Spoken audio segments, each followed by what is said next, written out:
Hubbard du matin, le 12 mars 1944, le pilote de bombardier américain, le capitaine Robert Davidson, se tenait là, encore humide de sa douche, devant le commandant du camp allemand. Il n'en croyait pas ses yeux. Le colonel Klaus Müller inspectait personnellement les ongles de chaque nouveau prisonnier, passe à la recherche d'armes, mais de crasse. À cet instant, Davidson comprit que tout ce qu'il avait entendu sur les camps allemands n'était peut-être pas toute la vérité. Les Allemands n'étaient pas seulement ordonnés, ils étaient obsédés par la propreté, d'une manière qui faisait pâlir les casernes militaires américaines qu'il avait connues. Robert Davidson n'était pas un soldat ordinaire. Ce jeune homme de 28 ans, originaire de Chicago, avait piloté des bombardiers B-17 au-dessus de l'Allemagne pendant 2 ans. Il avait vu les films de propagande. Il avait entendu les histoires. Les camps de prisonniers, c'était synonyme de saleté, de maladie, de chaos. Son B-17 avait été abattu le 11 mars 1944 au-dessus de Schweinfurt, à 8200 mètres d'altitude. Son parachute s'était ouvert à 3000 mètres. Il avait atterri dans une forêt bavaroise et avait été retrouvé par la Wehrmacht 3 heures plus tard. Ce qu'il allait vivre dans les 24 heures suivantes allait ébranler toute sa vision du monde. Le trajet jusqu'au Stalag-Luft 3 dura 4 heures. Davidson s'attendait à des camions sales, des sièges inconfortables, peut-être même des coups. Au lieu de cela, il était assis dans un véhicule militaire propre, avec des housses de siège fraîchement lavées. Le sous-officier allemand qui le gardait portait un uniforme impeccablement repassé. Ses bottes brillaient. Même le canon de son fusil était poli. Davidson pensa que c'était juste pour la propagande. Il se trompait. Lorsqu'ils arrivèrent au camp, sa première impression fut déroutante. Les baraquements étaient alignés avec une régularité militaire. Les chemins entre eux étaient balayés.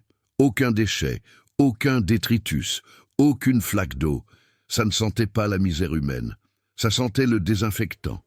Une odeur forte et propre que Davidson connaissait des hôpitaux. Ses attentes, nourries par la propagande, commencèrent à s'effriter. Puis vint la cérémonie d'admission.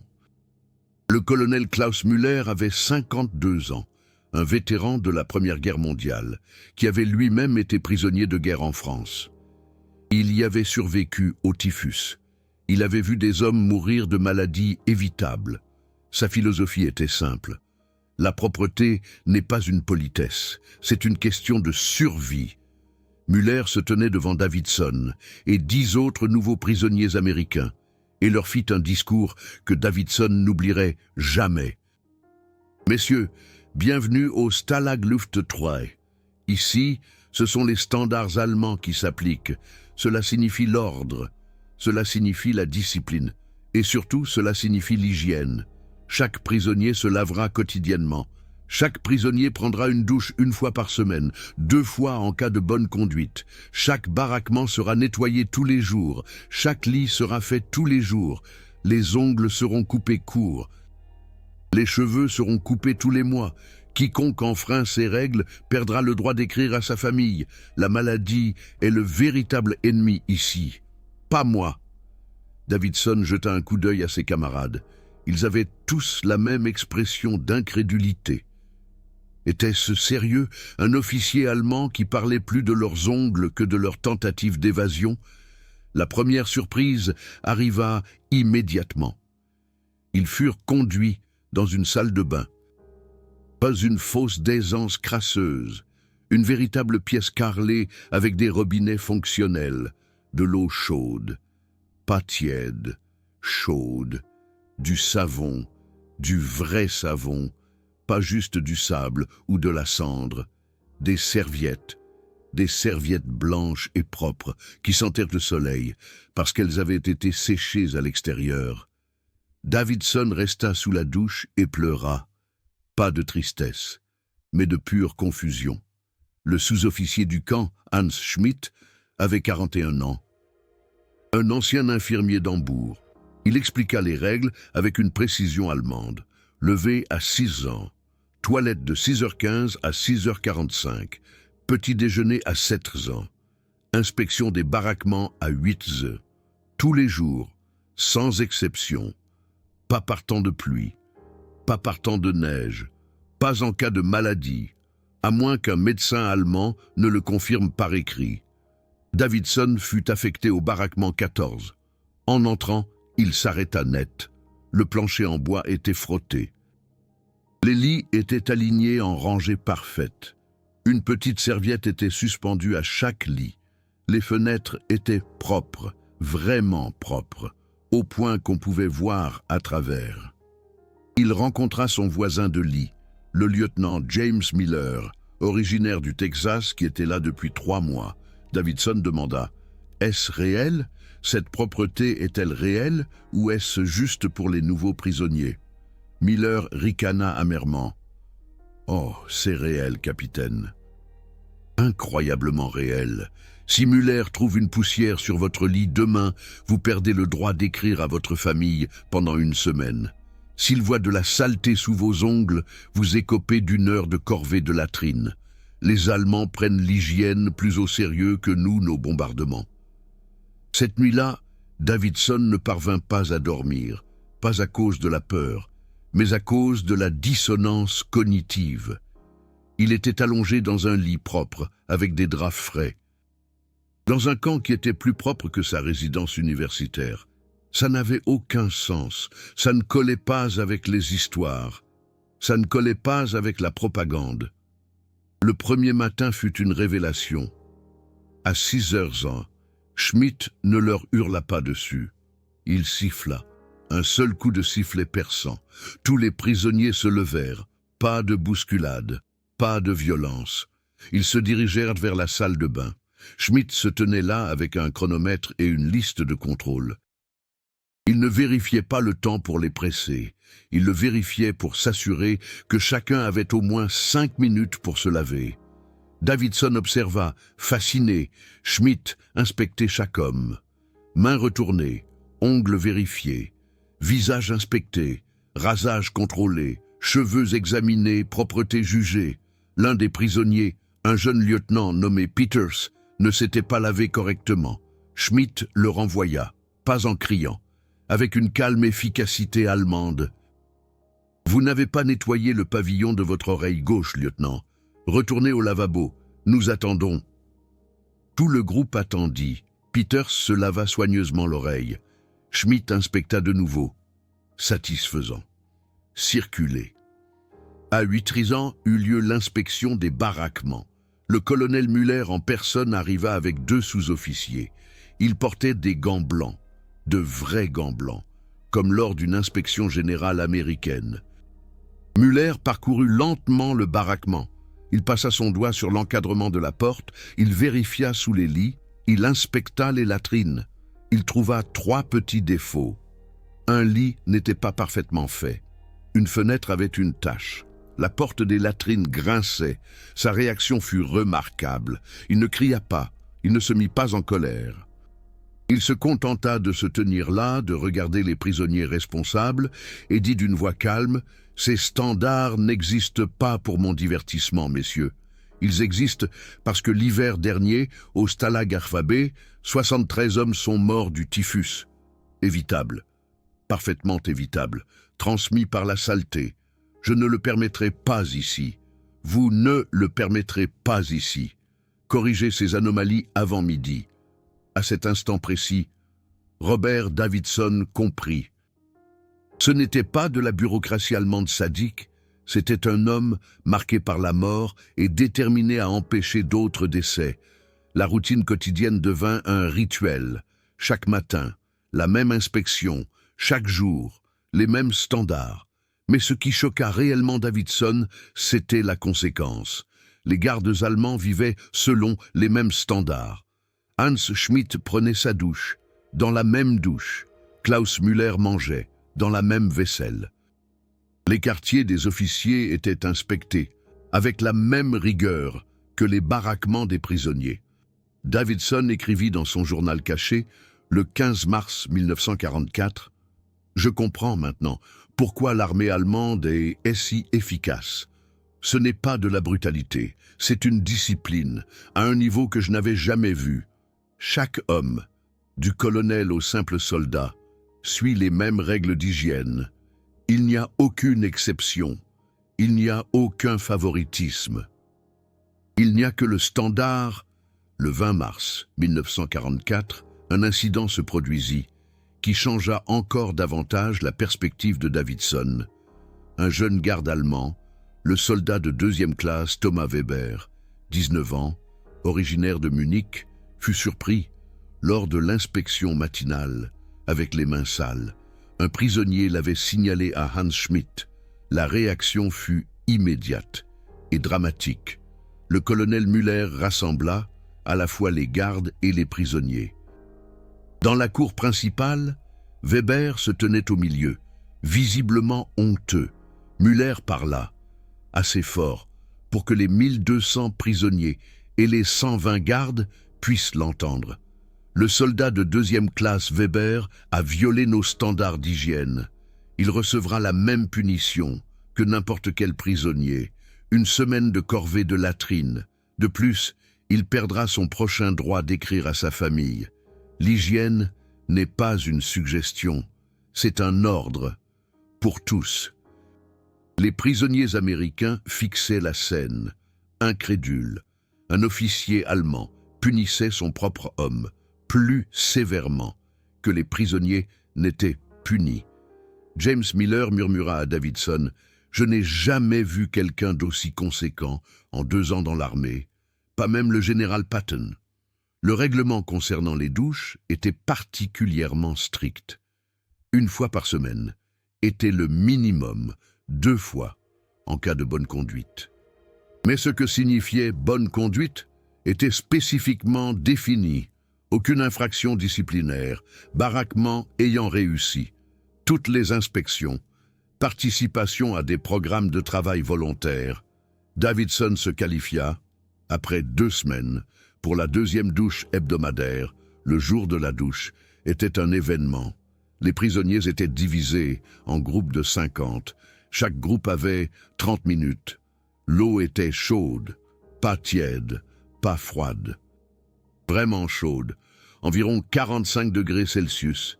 Il y avait du vrai savon, parfois même du shampoing. Schmidt expliqua que le savon provenait des fournitures de la Croix-Rouge, qui étaient distribuées équitablement.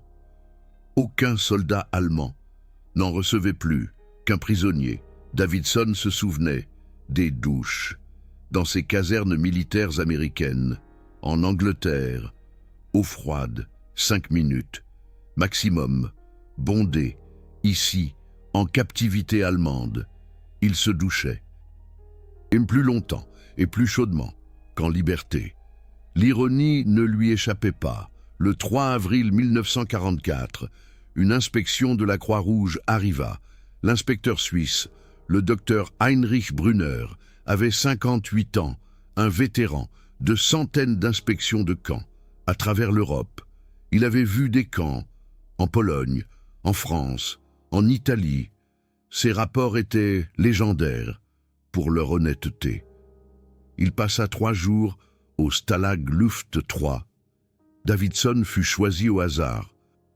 Et pour un entretien privé, le docteur Brunner demanda directement « Capitaine Davidson, êtes-vous forcé de dire des choses positives? Y a-t-il des conséquences si vous rapportez la vérité ?» Davidson répondit honnêtement « Monsieur, la vérité est plus étrange que les mensonges. Ce camp est plus propre que ma base militaire en Angleterre. Je ne dis pas cela sous la contrainte. Je le dis parce que c'est vrai et je ne le comprends pas moi-même. » Le docteur Brunner sourit. « Alors vous êtes dans le camp le plus connu pour l'hygiène en Allemagne. Le colonel Müller est célèbre pour ça, ou infâme, selon à qui vous le demandez. Il a le taux de maladie le plus bas de tous les camps que j'ai jamais inspectés. 1200 hommes et seulement 2 cas de grippe l'hiver dernier. C'est statistiquement remarquable. » Le rapport de la Croix-Rouge fut publié en mai 1944. Davidson en vit une copie. Les lignes pertinentes étaient claires. Le Stalag Luft 3, près de Sagan, montre des standards d'hygiène exceptionnels. Les ablutions quotidiennes sont strictement appliquées. Les douches hebdomadaires, avec de l'eau chaude, sont garanties. Les baraquements sont nettoyés quotidiennement. Les latrines sont désinfectées 2 fois par jour. Le taux de maladie est le plus bas de tous les camps inspectés. Le colonel Müller mérite une reconnaissance particulière pour son engagement envers la santé des prisonniers, conformément à la Convention de Genève. Article 13. Davidson lut cela, encore et encore. Ce n'était pas de la propagande allemande, c'était la Suisse neutre. Le 8 mai 1944, il y eut une alerte au typhus dans un camp voisin. Le Stalag IVB, à 80 km, rapporta 23 cas. La réaction du colonel Müller fut immédiate et dramatique. Il ordonna une quarantaine complète. Personne n'entrait, personne ne sortait, aucun nouveau prisonnier, aucun visiteur. Même les livraisons de nourriture étaient déposées à la limite du camp et récupérées par des prisonniers avec des gants désinfectés. Puis vint l'intensification. Les douches furent augmentées à 3 fois par semaine, obligatoires. Les inspections des baraquements furent effectuées 2 fois par jour. Toutes les latrines furent traitées avec une concentration de chlore doublée. Chaque prisonnier reçut une inspection médicale. Des médecins allemands examinèrent 1200 hommes en 4 jours. La fièvre fut mesurée, les symptômes furent documentés, les cas suspects furent immédiatement isolés. Le médecin américain, le capitaine docteur Richard Foster de Boston, travailla avec le médecin allemand du camp. Le capitaine docteur Friedrich Kohler. Foster écrivit plus tard. Dans ses mémoires, j'ai étudié à la faculté de médecine de Boston. Je pensais comprendre l'hygiène médicale. Le docteur Kohler m'a appris que j'étais un amateur. Ces protocoles étaient plus précis que tout ce que j'avais vu dans les hôpitaux américains. Chaque surface fut cataloguée, chaque point de contact fut identifié, chaque voie de transmission possible fut bloquée. La quarantaine dura 3 semaines. Pendant cette période, il n'y eut aucun cas de typhus. Au Stalag Luft 3, 0. Au Stalag IVB, 11 hommes moururent. Au Stalag Luft 3, personne ne mourut. Les prisonniers comprenaient maintenant. L'obsession de Müller pour la propreté n'était pas de la pédanterie, c'était de la médecine qui sauvait des vies. Davidson écrivit le 29 mai 1944, « Aujourd'hui, j'ai changé d'avis sur les Allemands. Pas sur la guerre. La guerre est toujours mauvaise, mais sur les gens. » Le colonel Müller aurait pu nous laisser mourir. Le typhus aurait ressemblé à un accident. Au lieu de cela, il a risqué ses propres réserves, son propre temps, sa propre énergie, pour nous sauver. Pourquoi? J'ai demandé au docteur Kohler. Sa réponse fut simple. Parce que la Convention de Genève l'exige et l'Allemagne honore ses engagements. Le 15 juin 1944, un nouveau convoi de 200 prisonniers américains arriva d'un camp en Pologne. Ils étaient dans un état terrible, sous-alimentés, sales, malades. Beaucoup avaient des poux, certains avaient la gale, 2 étaient atteints de tuberculose avancée. La réaction du Stalag Luft 3 fut coordonnée et efficace. Les nouveaux prisonniers furent placés dans une baraque de quarantaine séparée, pas comme punition, mais par nécessité médicale. Ils furent entièrement déshabillés. Leurs vêtements furent brûlés, pas lavés, brûlés. Ils reçurent des douches chaudes d'1 heure avec du savon médical. Des infirmiers allemands, avec des brosses, frottèrent chaque homme personnellement. Aucune dignité ne fut violée, mais aucun recoin ne fut oublié. Ensuite, arrivèrent des uniformes frais, propres, désinfectés, de la bonne taille. La nourriture fut servie à l'infirmerie. Une soupe chaude, du pain frais, même un peu de viande. Le docteur Kohler examina chaque homme personnellement. Les 2 cas de tuberculose furent transférés dans un hôpital militaire allemand à Breslau. Des ressources médicales allemandes pour des prisonniers américains. L'un des nouveaux prisonniers, le lieutenant Marcus Johnson, de Géorgie, pleura pendant son premier repas. Davidson s'assit à côté de lui et demanda « La première bouchée décente depuis des mois ?» Johnson secoua la tête. « Pas la nourriture, le traitement. Dans le dernier camp, les gardes polonais nous traitaient comme des animaux. Ici, les gardes allemands nous traitent comme des êtres humains. Ça n'a aucun sens. Nous bombardons leur ville et ils nous donnent des douches chaudes. » L'intégration des nouveaux prisonniers dura 2 semaines. Contrôles médicaux quotidiens, nutrition supplémentaire, introduction lente à la routine du camp. Müller expliqua aux prisonniers existants « Ces hommes ont souffert. Ils ont besoin de temps. Ils ont besoin de patience. Ils ont besoin de compréhension, tout comme vous en avez eu besoin quand vous êtes arrivés. » Le 1er juillet 1944, la quarantaine fut levée. Les 200 nouveaux prisonniers étaient tous en bonne santé. Les poux avaient disparu, la gale avait été traitée, le poids était revenu. Johnson prit 7 kilogrammes en 2 semaines. Il ne pouvait pas arrêter de parler des douches. « Je ne me suis pas douché depuis 3 mois, disait-il sans cesse. 3 mois, et ici, nous nous douchons 2 fois par semaine avec de l'eau chaude. Les statistiques étaient remarquables.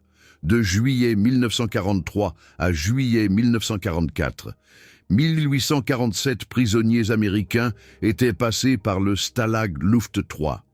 Parmi ceux-ci, 3 sont morts. Un d'une crise cardiaque. Un a été abattu lors d'une tentative d'évasion. Un est mort lors d'un bombardement allié sur le village voisin. 0 décès dû à une maladie. En 1 an, avec près de 2000 hommes. Les données comparatives d'autres camps racontaient une autre histoire. Le Stalag IVB avait 89 décès dus à une maladie pendant la même période. Le Stalag 8A en avait 134, l'Oflag 64 en avait 41, le Stalag Luft 3 en avait 0. La variable n'était pas la nourriture, pas le surpeuplement, pas le climat. La variable était la hygiène. Davidson en discuta avec le docteur Foster. Le médecin américain fut clair. Müller a sauvé plus de vies américaines grâce à l'hygiène qu'avec n'importe quelle intervention médicale que je pourrais effectuer. L'eau propre empêche la dysenterie. Les douches régulières empêchent les poux et le typhus. Les latrines désinfectées empêchent le choléra. Ce n'est pas compliqué, c'est simplement discipliné. Le 15 août 1944, il y eut une visite rare. Le lieutenant-général Hermann von Greim, commandant de la Luftflotte 6, inspecta personnellement le Stalag Luft 3. Il fut impressionné. Il demanda à Müller « Comment maintenez-vous ces normes avec des ressources limitées ?» La réponse de Müller fut caractéristique. « Monsieur le général, le savon est bon marché. La discipline est gratuite et les prisonniers morts sont une honte pour l'Allemagne. Je choisis l'honneur. » Von Greim promut Müller plus tard au grade de colonel. Le certificat de promotion mentionnait spécifiquement « Pour un engagement exceptionnel à maintenir les normes les plus élevées dans des circonstances difficiles, ce qui a préservé l'honneur de la Wehrmacht. » Les prisonniers l'apprirent. Ils comprirent la signification. Müller n'avait pas été promu pour sa brutalité, il avait été promu pour son humanité. L'armée allemande le récompensait pour bien les traiter. Davidson écrivit « Aujourd'hui, ma vision du monde a été une fois de plus ébranlée. L'homme qui nous harcèle avec les règles d'hygiène a été promu parce qu'il nous traite bien. Dans quel univers cela a-t-il un sens ? » Au fil des mois, une dynamique étrange se développa. Les prisonniers commencèrent à développer une fierté de leur propreté. La baraque 14, la baraque de Davidson, eut des inspections parfaites pendant 3 mois. Ils reçurent une récompense allemande, une petite banderole avec l'inscription « Musterbarack », baraque modèle. Elle était accrochée à leur porte. Ils la protégeaient comme un trophée de guerre. Des rivalités apparurent. Baraque 14 contre Baraque 9. Qui pouvait maintenir la plus longue série de perfection? Qui avait les fenêtres les plus brillantes? Qui avait les lits les plus organisés? Les gardes allemands devinrent des arbitres. Schmidt sourit en observant les compétitions. « C'est la voie allemande », dit-il à Davidson. « Si vous créez des normes, les gens essaieront de les dépasser. » Le 1er octobre 1944, la première neige tomba. Les températures chutèrent à -5 degrés Celsius. Davidson craignit que les règles de douche ne soient assouplies. Au lieu de cela, elles furent intensifiées. Müller annonça « En hiver, l'hygiène est encore plus importante. Le temps froid signifie des espaces clos. Les espaces clos signifient une transmission plus rapide des maladies. Par conséquent, nous prendrons des précautions supplémentaires en hiver. » Les précautions supplémentaires furent drastiques. Les baraques étaient aérées quotidiennement. 15 minutes le matin, 15 minutes le soir. Froid. Oui, mais Müller insista. L'air frais est plus important que la chaleur. La maladie aime les pièces chaudes et étouffantes. Nous ne lui offrirons pas cet environnement. Les douches restèrent 2 fois par semaine. Mais maintenant, avec une tournure.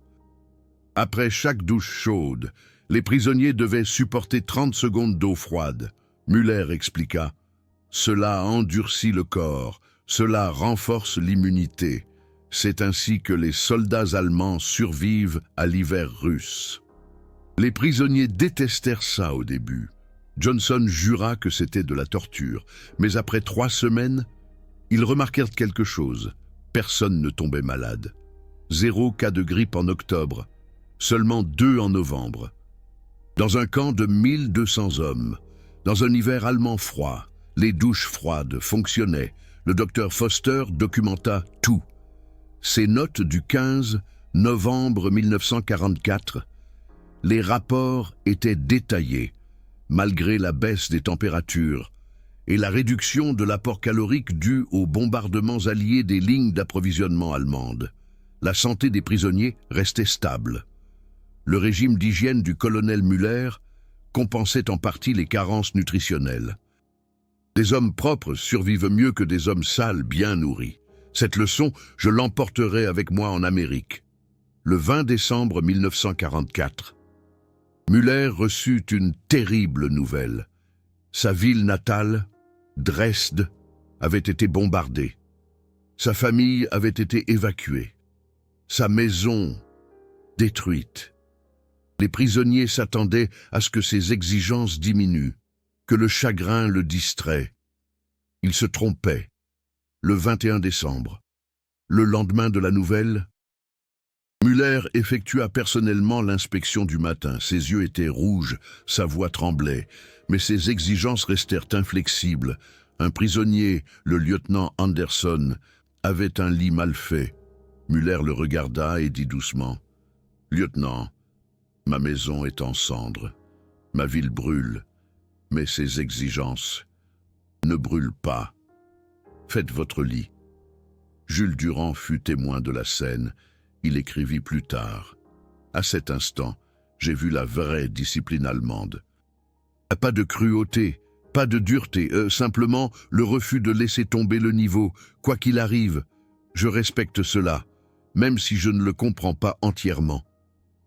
Noël 1944 fut sombre. Les nouvelles de la guerre étaient mauvaises pour l'Allemagne. Les Alliés avançaient de toutes parts. Les rations furent réduites, mais les normes d'hygiène restèrent.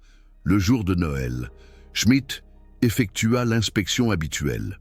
Puis, Müller autorisa quelque chose d'inhabituel. Une douche supplémentaire volontaire pour tous ceux qui le souhaitaient. En guise de cadeau de Noël, plus de 800 hommes acceptèrent l'offre. Ils firent la queue dans le froid, attendant patiemment, juste pour avoir la chance d'une douche chaude à Noël. Müller observa la file d'attente depuis la fenêtre de son bureau. Schmidt se tenait à côté de lui. Le sous-officier demanda « Pensez-vous qu'ils comprennent maintenant ?» Müller acquiesça. « Je pense qu'ils comprennent que la civilisation ne meurt pas, juste parce que la guerre arrive. La propreté est la civilisation, l'ordre est la civilisation. Ces hommes retourneront en Amérique et diront à leurs enfants que des soldats allemands les ont maintenus propres quand le monde était sale. » La nouvelle année 1945 apporta de nouveaux défis. Les lignes d'approvisionnement s'effondraient. Le savon se faisait rare. Müller réagit avec créativité. Il organisa des ateliers de production de savon. Des chimistes allemands du camp enseignèrent aux prisonniers comment fabriquer du savon basique à partir de graisse animale et de cendres. Ça sentait terriblement mauvais, mais ça fonctionnait. Les douches continuèrent. Le 27 janvier 1945, l'ordre d'évacuation arriva. L'armée soviétique avançait. Le camp devait être vidé.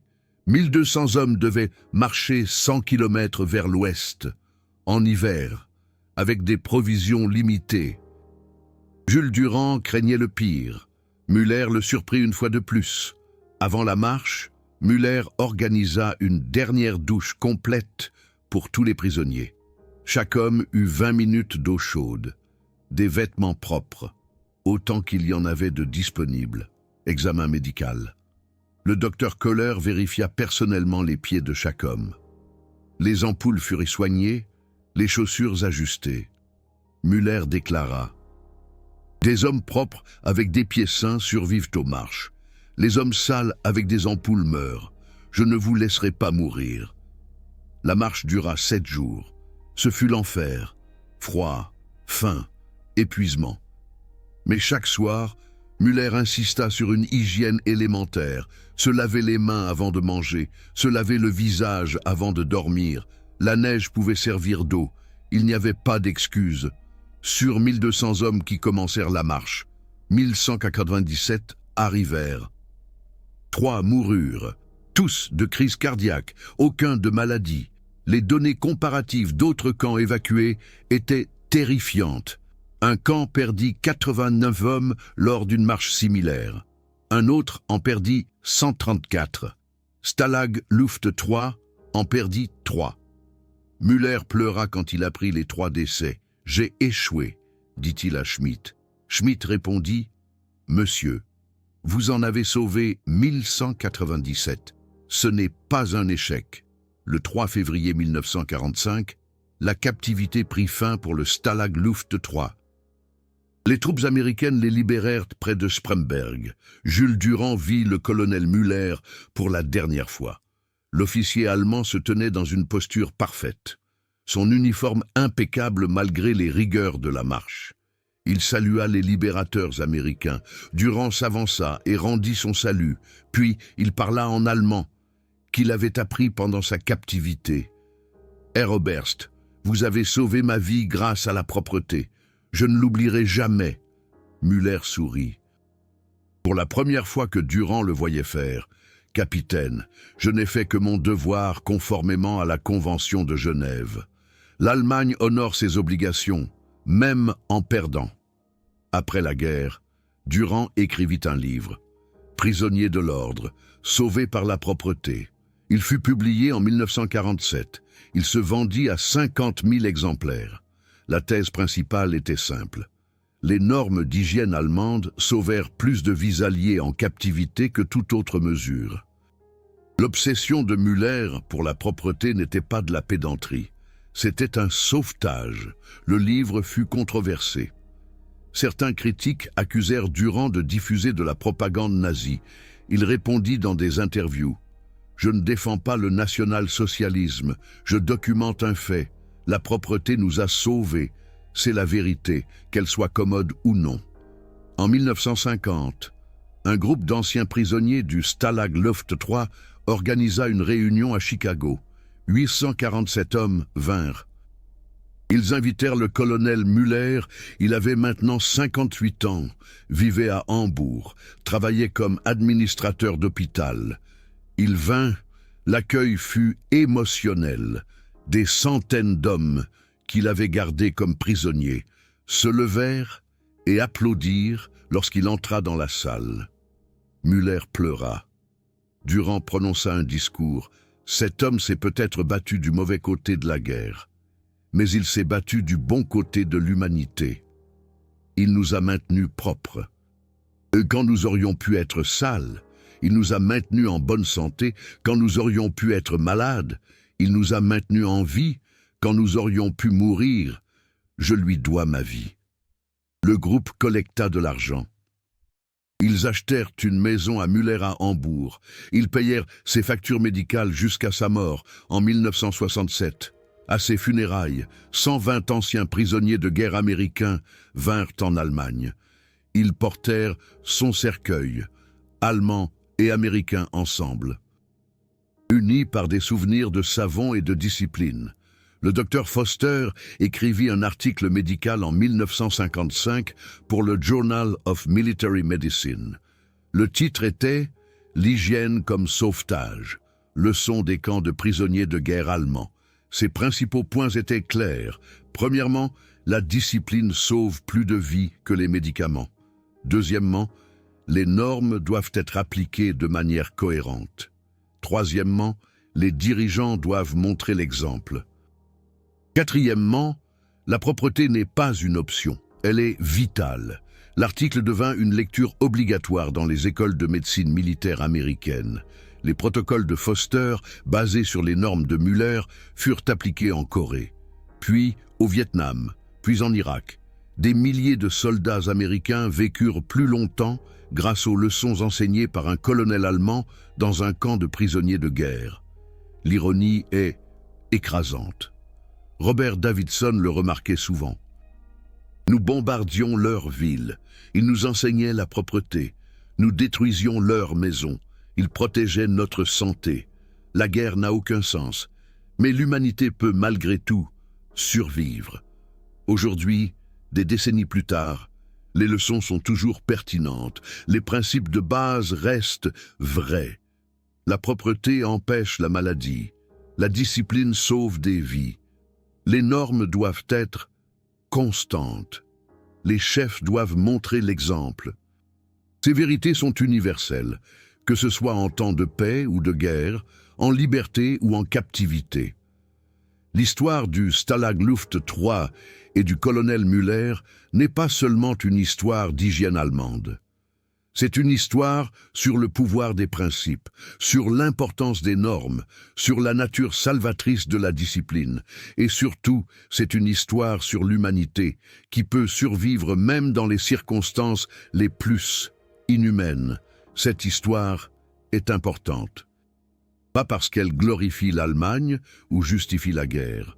Elle est importante parce qu'elle nous rappelle que même les ennemis peuvent être complexes, que même en captivité, la dignité est possible, que même en guerre, la civilisation peut survivre. Ce sont des leçons qu'aucune génération ne devrait oublier. Si cette histoire vous a touché, si la préservation de ces vérités complexes est importante pour vous, alors les Super Thanks de YouTube soutiennent directement la recherche dans les archives, la découverte d'histoires oubliées, la préservation de vérités inconfortables.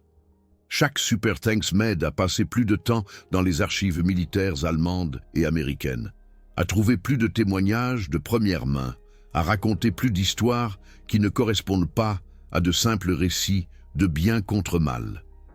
Il s'agit d'honorer l'histoire complète, tous les aspects, et toutes les complexités. Qu'est-ce qui vous a le plus touché dans cette histoire? Avez-vous des membres de votre famille qui ont été prisonniers de guerre? Ont-ils vécu des surprises similaires? Partagez leurs histoires dans les commentaires. Chaque commentaire est un morceau d'histoire que nous préservons. Ensemble, assurons-nous que ces histoires complexes et importantes nous survivent à tous et enseignent aux générations futures que l'humanité est toujours un choix. même dans les moments les plus sombres.